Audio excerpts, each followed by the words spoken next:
Assalamualaikum warahmatullahi wabarakatuh. Selamat datang mahasiswa angkatan 2020 di ITERA.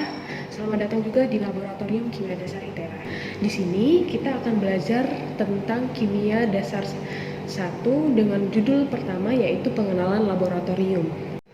Untuk bekerja di laboratorium, baik penelitian ataupun praktikum, ada tata tertib yang harus kita ikuti. Baik praktikan maupun asisten praktikum diwajibkan untuk menggunakan jas laboratorium dengan tangan panjang, menggunakan masker dan sepatu yang tertutup. Anggap semua zat yang ada di dalam laboratorium itu berbahaya. Dengan begitu, kalian akan selalu berhati-hati dalam penggunaan dan pemakaiannya. Laboratorium kimia dasar ini ada 3 perlakuan untuk pengolahan limbah. Yang pertama, untuk pengolahan limbah tidak berbahaya. Jadi, kalian bisa langsung buang ke wastafel dan diiringi dengan air yang mengalir. Yang kedua, ada limbah yang berbahaya. Sudah disediakan trigen untuk menampung limbah yang berbahaya, sehingga kalian bisa langsung membuangnya pada trigen. Jangan lupa ditutup kembali. Ketiga, ada limbah padat yang kalian bisa buang pada kotak sampah yang sudah disediakan di samping wastafel. Perlu dijelaskan dan diingatkan para praktikan, asisten praktikum, dan semua orang yang menggunakan laboratorium untuk bekerja, yaitu ada beberapa cara untuk menanggulangi kecelakaan kerja atau kebakaran. Jika terjadi kebakaran, kalian jangan panik. Gunakan pemadam atau lap basah atau segera lapor kepada laborat. Yang kedua, jika terkena zat kimia, bilas dengan air mengalir, kemudian cuci menggunakan sabun, dan jika masih terasa panas atau reaksi lainnya, tetap bilas menggunakan air mengalir. Yang ketiga, jika mata atau muka terkena percikan zat kimia, segera ke wastafel dan aliri dengan air bersih dari keran hingga beberapa menit. Jangan gosok mata. Jika iritasi berat, segera lapor laboran untuk mendapat pertolongan lebih lanjut. Yang keempat, jika tangan atau kulit terbakar ringan, kompres sebentar dengan air es dan gunakan obat luka bakar yang ada di kotak P3K. Dan jika terkena serpihan kaca, upayakan keluarkan serpihan kaca tersebut dan obati dengan antiseptik yang ada di kotak P3K. Setiap bahan kimia memiliki sifat-sifat berbahaya dan simbol bahaya yang berbeda. Dari simbol-simbol di sini, mewakili beberapa sifat bahan-bahan kimia. Jika kalian melihat botol reagen kimia, maka akan ada simbol seperti yang ada di sini. Ada juga bahan-bahan kimia yang bersifat mudah meledak, ada juga yang dapat menyebabkan racun atau dapat beracun, sehingga kalian perlu menjaga diri, hati-hati, dan memahami MSDS setiap bahan-bahan kimia. Sekarang kita masuk ke modul 1, yaitu materi pengenalan alat dan teknik-teknik laboratorium. Nantinya di laboratorium kimia dasar untuk penelitian ataupun praktikum kita memerlukan alat-alat dan instrumen yang digunakan untuk menunjang pada proses itu. Alat yang pertama yang bisa kita pelajari yaitu glass beaker.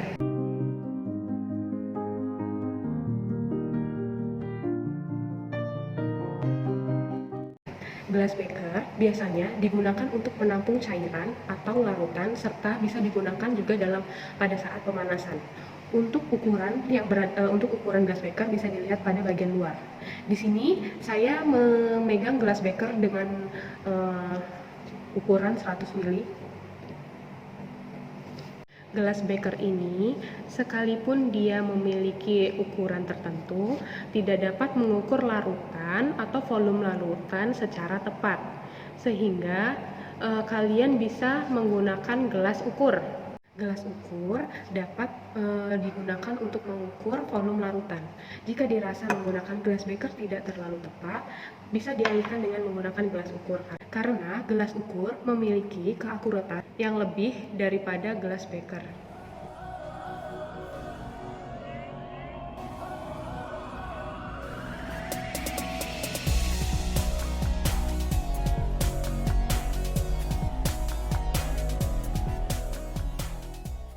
Gelas ukur terdiri dari berbagai macam ukuran atau kapasitas.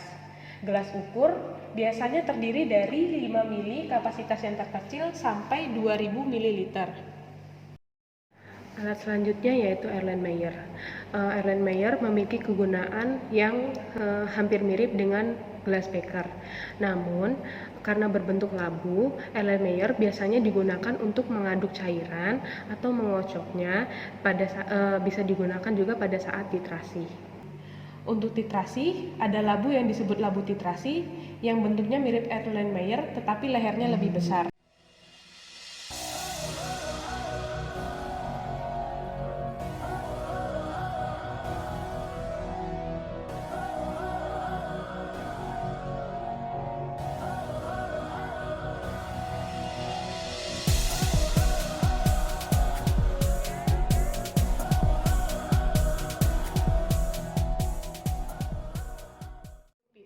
Kita memiliki beberapa jenis pipet, seperti pipet volum, pipet ukur, pipet tetes, dan ada juga mikropipet.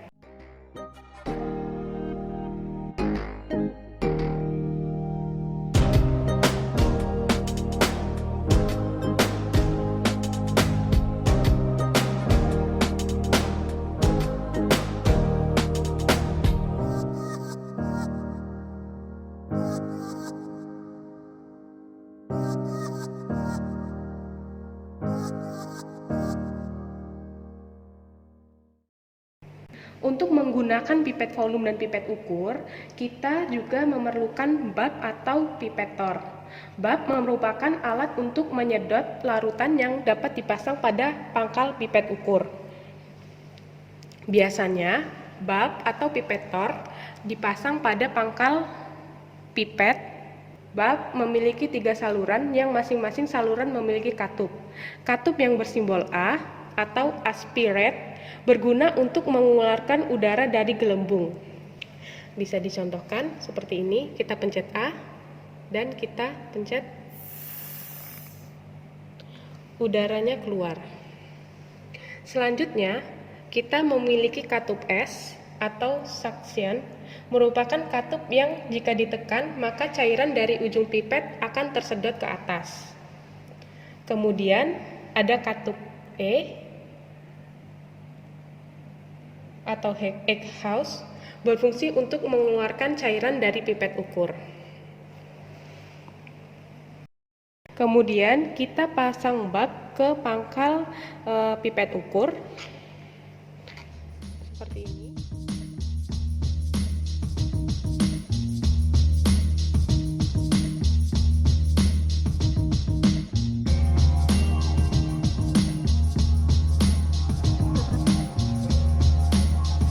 Untuk mengambil larutan, mari kita pencet katup S.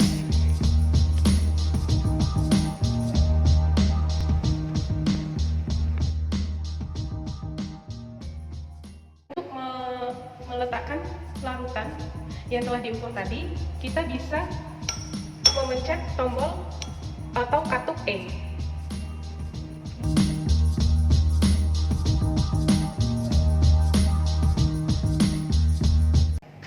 Untuk proses titrasi, destilasi, ataupun prosedur lainnya yang memerlukan penyangga, kita dapat menggunakan statif, klem, poset, dan lain sebagainya.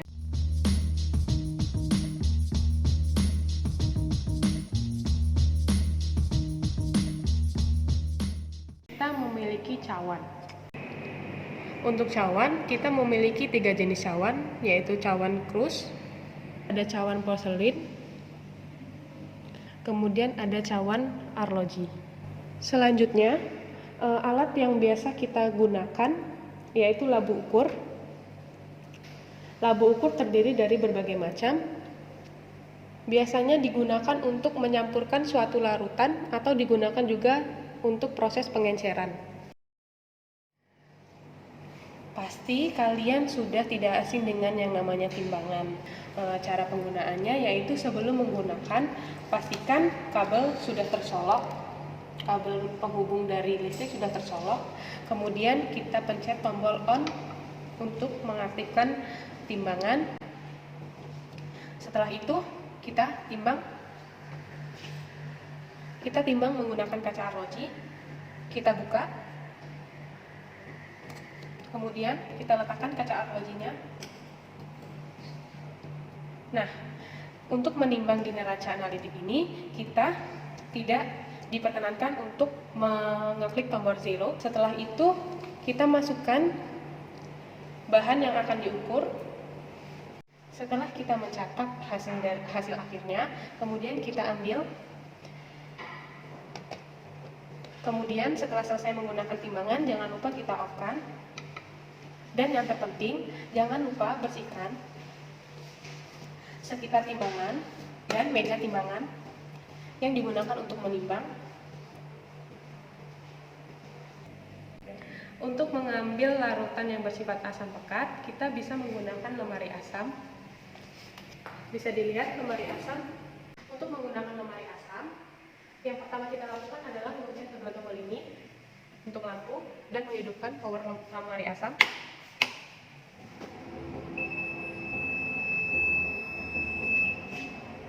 Selanjutnya, untuk menghindari tubuh kita dari asam, kita bisa menggunakan ini.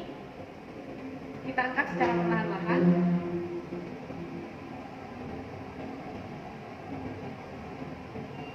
Jangan sampai melewati batas.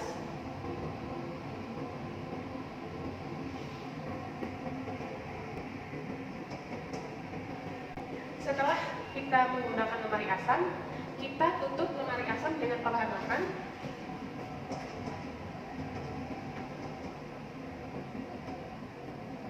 Dan jangan lupa juga kita matikan lampu.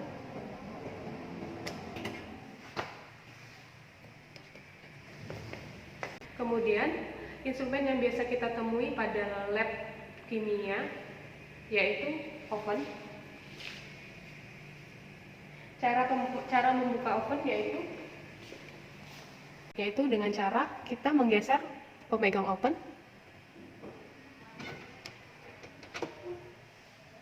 Kemudian oven terbuka. Kita tutup oven secara perlahan. Dan jangan lupa geser pemegang lagi ke arah kiri. Kemudian pada penggunaan oven ada setting penggunaan suhu yang akan ditentukan yaitu dengan cara menekan 2 kali dan kita mengatur suhunya dengan cara memutar tombol yang ada di sini. Setelah suhu sesuai yang ditentukan, maka kita pencet ini. Kemudian suhu akan berjalan sesuai suhu yang ditentukan. Video dari modul 1 itu sudah selesai. Selanjutnya ada tugas untuk kalian, yaitu kalian mencari 20 alat atau instrumen beserta nama dan gambarnya. Kemudian kalian cari tahu fungsi dan cara penggunaan alat atau instrumen tersebut. Sekian praktikum dari modul 1. Tetap semangat untuk mengikuti modul 2 sampai modul 2, 3, 4, dan 5 di kimia dasar 1 ini. Tetap sehat dan jangan lupa